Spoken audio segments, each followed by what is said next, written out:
ఇది labour department ముందు మనం ధర్నా చేస్తున్నాం. లేబర్ డిపార్ట్మెంట్కు ఆటో డ్రైవర్లకు అసలు సంబంధం ఏంటి అని చెప్పి కొద్దిమంది అనుకునేటువంటి అవకాశం ఉన్నది. ఒక కంపెనీలో యజమాని, ఒక కంపెనీలో కార్మికులు ఉంటే కార్మికునికి యజమానికి వచ్చేటువంటి సమస్యలు ఎవరు పరిష్కరిస్తారంటే అది లేబర్ డిపార్ట్మెంట్ పరిష్కరించాలి. మరి మనకు ఓనర్ ఎవరున్నారు? మనకి ఓనర్ ఎవరంటే ప్రభుత్వమే మనకు ఓనరు, ప్రభుత్వమే మనకు యజమాని.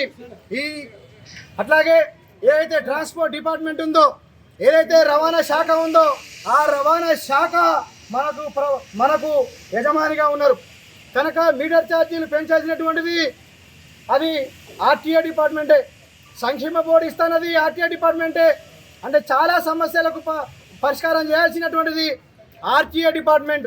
మరి ఆర్టీఏ డిపార్ట్మెంట్ పరిష్కారం చేయట్లేదు కనుక ఆ శాఖకు సంబంధించినటువంటి మంత్రి మనకు సమస్యల పరిష్కారం చేయట్లేదు కనుక ఇలా లేబర్ డిపార్ట్మెంట్కి వచ్చి మొరబెట్టుకుంటున్నాం.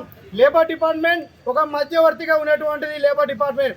లేబర్ కమిషనర్ దగ్గరికి ఎవరు ఏ సమస్యలు తీసుకొచ్చినా ఆ యజమానులను పిలిచి మాట్లాడి పరిష్కరించాల్సినటువంటిది లేబర్ డిపార్ట్మెంట్. అందుకోసమే ఇలా లేబర్ డిపార్ట్మెంట్ దగ్గరికి వచ్చాం. లేబర్ కమిషనర్ గారికి ఒకటి చెప్పదలుచుకున్నాం. అనేక పాలకులు మారుతున్నారు, అనేక ప్రభుత్వాలు మారుతున్నాయి, కానీ ఆటో డ్రైవర్ల సమస్యలు ఏదైతే ఉన్నాయో వాళ్ళ ఫ్యూచర్కి సంబంధించినటువంటిది ఏదైతే సంక్షేమం ఉందో ఈ సంక్షేమాన్ని అన్ని ప్రభుత్వాలు కూడా విస్మరించడం జరుగుతూ ఉన్నది.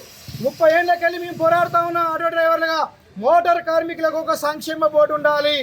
భవన కార్మికులకు ఎట్లయితే సంక్షేమ బోర్డు ఉందో అట్లా మోటార్ కార్మికులకు సంక్షేమ బోర్డు ఉండాలని 30 ఏళ్ళకెళ్ళి మేము పోరాడుతూ ఉన్నాం.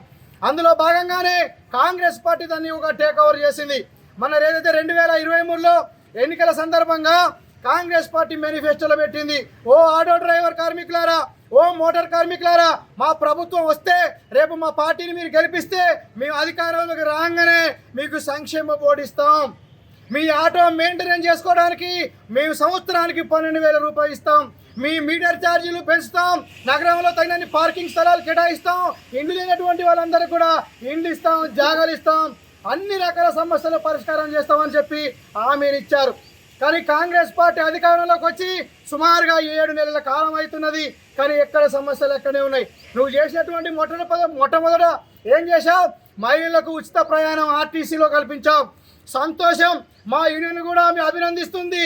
కానీ అదే క్రమంలో మహిళలందరూ ఆర్టీసీ బస్సులలో ఓటం మూలంగా ఆటోలో ఎక్కేటువంటి నాదుర్కరమైండు. ఇలా రాష్ట్ర వ్యాప్తంగా మనం చూస్తూ ఉన్నాం. అన్ని ఏరియాలలో కూడా ఆటోల ప్యాసింజర్లు లేక అనేక రకాల ఇబ్బందులు ఏర్పడుతూ ఉన్నాయి. కుటుంబాన్ని పోషించుకునేటువంటి పరిస్థితి ఏర్పడది, ఆత్మహత్యలు చేసుకునేటువంటి పరిస్థితికి వచ్చింది. కనుక ప్రభుత్వం అందుకోసమే ప్రభుత్వం చెప్పిందో మరి విస్మరించారు కనుక మీరు వెంటనే ఇవన్నీ సమస్యలు పరిష్కరించమని చెప్పేసి మనం ప్రభుత్వాన్ని కూడా డిమాండ్ చేశాం. అట్లాగే రవాణా శాఖ మంత్రి ఎవరైతే పొన్నం ప్రభాకర్ ఉన్నారో జనవరి 18వ తారీఖున సెక్రటరియట్లో ఒక మీటింగ్ పెట్టిండు అన్ని సంఘాలతోటి. అక్కడ చెప్పిండు సంక్షేమ బోర్డు ఇస్తాం, అన్నీ ఇస్తాం, కానీ పార్లమెంటు ఎన్నికలు అయిపోవాలి. జనవరి 26 తారీఖు నాడు జెండా ఎగరేసిన తర్వాత అన్ని సమస్యల్ని క్రోడీకరిస్తామని చెప్పిండు. మళ్ళీ మీటింగ్ పెడతామన్నాడు. మరి జనవరి 26 పోయింది కదా, ఇప్పుడు ఎక్కడ ఉన్నాం మనం? జూలైలో ఉన్నాం. మరి ఇంకా ఇప్పటి వరకు సమస్యలు కూడా పెండింగ్లో ఉన్నాయి. అందుకోసమే ఇలా నగరంలో అనేక ప్రాంతాలకు వెళ్ళి ఆటోలు తిరుగుతూ ఉన్నాయి. ఆటో డ్రైవర్లు అందరూ గగ్గోలు పెడతా ఉన్నారు. కానీ మరి ఎక్కడికక్కడ ఆటోలు కొనుక్కోవాలంటే మరి కొత్త ఆటోలు ఉండాలి కదా. 2002లోనే కొత్త ఆటో పర్మిట్లను ప్రభుత్వం రద్దు చేసింది రవాణా శాఖ. మరి అట్లా రద్దు చేస్తే ఎట్లా? మరి అప్పటికెళ్ళి మనం డిమాండ్ చేస్తూ ఉన్నాం. కనుక ఓ ప్రభుత్వమా, నగరంలో ఎవరికైనా ఆటోలు కొనుక్కోవడానికి వెసులుబాటు కల్పించాలి. ఇలా నగరం శివారు చుట్టూ అనేక మంది మన వాళ్ళే ఉన్నారు. సిటీ దగ్గరలోనే మన వాళ్ళు ఉన్నారు. వారు ఇతర జిల్లాలకు పోయి ఆటోలు కొనుక్కొని రావడం అనేది జరుగుతూ ఉంది. మరి ఆటోల మీద కూడా పోలీసులు ఆర్టీఏ డిపార్ట్మెంట్ దాడి చేసి చాలాలు రాస్తూ ఉన్నారు. మరి మాకు అవకాశం కల్పిస్తే మరి ఇక్కడే ఆటోలు కొనుక్కునే వాళ్ళం కదా, ఎందుకు నువ్వు ఆటో పర్మిట్లు జారీ చేయట్లేదని చెప్పేసి మనం అడుగుతా ఉన్నాం. 2014 ఫిబ్రవరి 25వ తేదీన ఆటో మీటర్ ఛార్జీలు పెరిగాయి. కాంగ్రెస్ ప్రభుత్వం ఉన్నప్పుడు, బొత్స సత్యనారాయణ మంత్రిగా ఉన్నప్పుడు ఆ రోజు ఆటో మీటర్ ఛార్జీలు పెంచిండు. ఆయన చెప్పిండు ప్రతి సంవత్సరం మీరు ఆందోళన చేయాల్సినటువంటి పని లేదు, మా ప్రభుత్వం ప్రతి సంవత్సరం మేమే మీకు మీటర్ ఛార్జీలు పెంచుతామని చెప్పిండు. కానీ బొత్స సత్యనారాయణ దిగిపోయిండు. కాంగ్రెస్ పార్టీ పోయింది, ప్రత్యేక తెలంగాణ రాష్ట్రం వచ్చింది, కేసీఆర్ ముఖ్యమంత్రి అయ్యిండు. కానీ 10 సంవత్సరాలకెళ్ళి మీటర్ ఛార్జీలు మాత్రం పెరగలే. ఇవాళ రేటు చూస్తూ ఉన్నాం, ఆటో డ్రైవర్లు మీటర్లు వేయట్లేదుగా అని చెప్పి చాలా ప్రచారం చేస్తూ ఉన్నారు. ఎందుకు వేస్తారు? 20 రూపాయల మీటర్ ఉన్నది ఆ రోజు, మరి ఇవాళ 20 రూపాయలు తీసుకుంటే పొట్ట గడుస్తుందా అని చెప్పేసి మేము ప్రశ్నిస్తున్నాం. కనుక ఇవాళ మినిమం 50 రూపాయలు ఆటో ఛార్జీ ఉండాలి. ప్రతి కిలోమీటర్కు 20 రూపాయలు ఉంటేనే గిట్టుబడి అవుతుంది. మరి అట్లా లేనటువంటి ఎడల ఇవాళ మీటర్ వేసేటువంటి పరిస్థితి లేదు. కనుక ఆటో మీటర్ ఛార్జీలు పెంచితే అందరం కూడా మీటర్లు వేసుకుంటాం.